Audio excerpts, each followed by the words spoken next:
নমস্কার বন্ধুরা, Bengali home কুকে সবাইকে স্বাগত।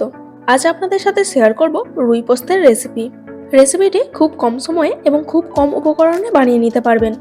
চলুন রেসিপিটি দেখতে থাকুন। রুই পোস্ত বানানোর জন্য 4 পিস রুই মাছ নিয়েছি। দিচ্ছি হাফ চা চামচ হলুদ গুঁড়ো আর হাফ চা চামচ লবণ।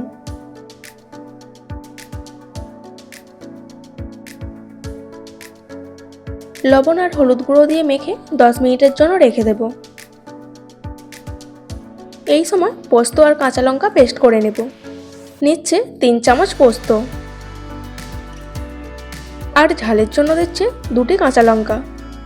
আপনাদের মাছের পরিমাণ অনুযায়ী পোস্ত নিয়ে পেস্ট করে নেবেন। এবার মাছগুলো ভেজে নেব। কড়াই সরষের তেল দিয়ে ভালো করে গরম করে মাছগুলো দিয়ে দিচ্ছি।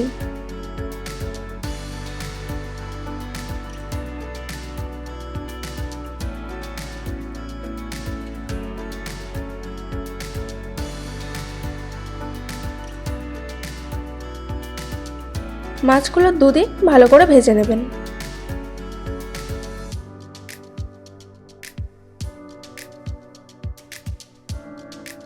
মাছের দুদিকই ভাজা হয়ে গেছে, এবার তুলে নেব।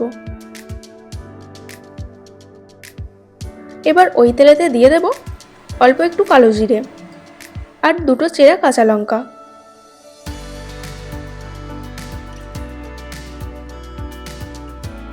একটু নেড়ে চেড়ে দিয়ে দেব পোস্তের পেস্টটা।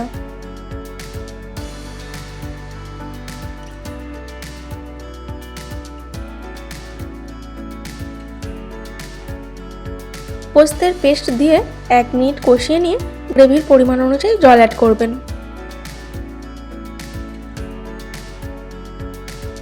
এই সময় স্বাদ মতো লবণ অ্যাড করছি। গ্রেভি ভালোভাবে ফুটে এলে ভেজে রাখা মাছগুলো দিয়ে দেব।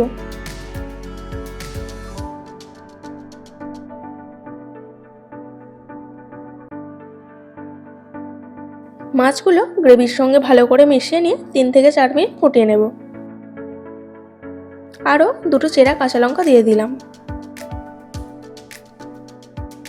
সবশেষে দিয়ে দিচ্ছি 1 চামচ সরষের তেল। এবার একদম রেডি রুই পোস্ত। আপনারা দেখতেই পেলেন ঘরোয়া পদ্ধতিতে রেসিপিটি কত তাড়াতাড়ি বানিয়ে নেওয়া যায়। আশা করছি আজকের রেসিপিটি আপনাদের খুবই ভালো লেগেছে। রেসিপিটি ভালো লাগলে অবশ্যই একটি লাইক দিয়ে কাছের বন্ধুদের শেয়ার করবেন। আরও এরকম নতুন নতুন রেসিপি পেতে বেঙ্গলি হোম কুক চ্যানেলটিকে সাবস্ক্রাইব করে পাশে থাকা বেল আইকন প্রেস করে অল নোটিফিকেশন অন করে রাখবেন। তাহলে পরবর্তী নতুন ভিডিওর নোটিফিকেশন সবার প্রথমে আপনার কাছেই পৌঁছে যাবে। আজকের মতো এই পর্যন্ত। দেখা হচ্ছে নতুন কোনো রেসিপি নিয়ে। ভালো থাকবেন, সুস্থ থাকবেন। ধন্যবাদ।